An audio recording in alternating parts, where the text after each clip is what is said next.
It started with migraines and endometriosis and some other health issues that they were just, here, take this, and thought, okay, well, the doctor said it was okay, so must be fine. And one morning, thought, oh, I'm going to take a pain pill to make this feeling go away. And I realized at that moment that I was addicted. Hi, my name's Annisa. I'm Crystal's daughter, and this is my story. It was a couple years ago. I think I was in the middle of like 7th grade, and my grandmother passed away. And so me and my grandfather are really close. So after that, my initial thought was, oh my gosh, he's gonna be all by himself. So at the ripe age of like 12 or 13, I think it was, I asked my mom if I could move in with him, and she told me I could. Things at home hadn't really been that great before that with me and my mom and my dad. After my grandmother passed away, they just got a little more crazy. It was definitely a situation that I didn't want to be a part of anymore. Me and my parents fought constantly, and I think a lot of it was me fighting with them just because I was angry with them. People would always just like kind of question like why I didn't live at home. I didn't really want to tell them, but like my mom was an addict, and that just wasn't something that I really enjoyed being around. It's definitely like hard having an addict for a mother, and I think a lot of it was me just like wanting to test her limitations, I guess. Just like every time I'd see her, we'd always fight, and it was never the quality time that I wanted.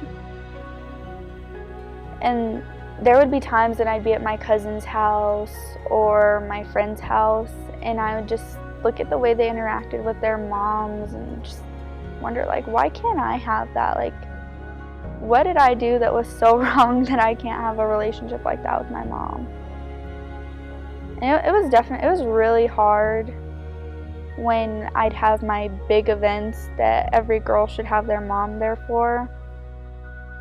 And they weren't even really like monumental moments, but as a teenage girl, for me, they were like not having her there to help me get ready for like homecoming or stuff like that. It was kind of hard on me. I think there was a little bit of resentment there. I think I put on a pretty big front during that whole ordeal with my mom, and that just I wouldn't really let people see that side, I guess, of like just being so, I guess just like feeling so abandoned in a way. Like I didn't want people to see that. Like I gotta be the tough one, you know. Like I can't let people see that I'm hurting inside. As things between her and I got a little bit worse, I started going to a youth group with my cousin, and after a while I opened up to the youth leader about my situation at home. And you know, she'd sit there and pray with me, but it didn't really seem like, I guess, the prayer was doing any good. And things just weren't getting any better. So I started praying. I was like, you know, something's got to give. And nothing had really changed. And it was after I went to a retreat with my youth group called Christ in Youth. It hit me hard that God was there with me throughout the whole thing, even though I didn't know it. Through that, I discovered like one of the most amazing loves that I could ever imagine. I realized that God put me through this to make me a stronger individual and to give me a lot more compassion for people.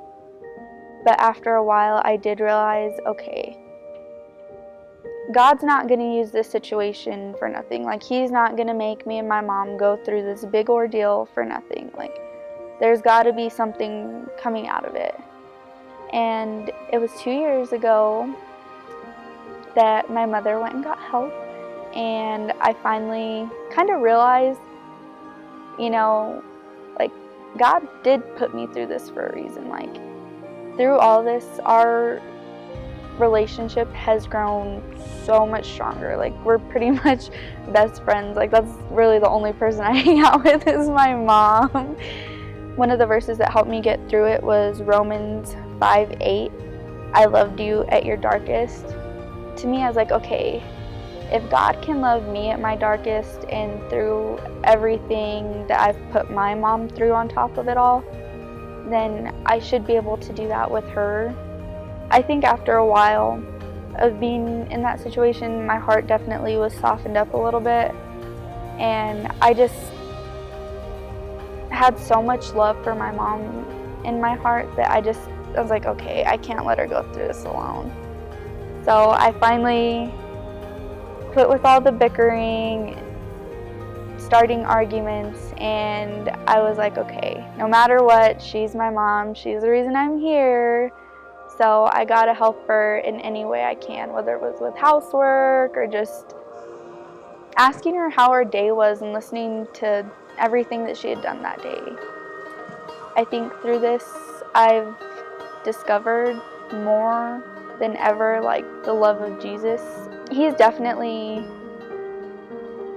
like, broken my heart for people who are in my situation, especially the kids who are going through it, and I guess how to keep calm and know that he is God and he's gonna pull me through this, and just that I have to be patient and let him work it the way he wants to, even if it's not to the time and specifications that I want it done, that he's gonna get it done and it's gonna come out to benefit me more than I had in mind for myself.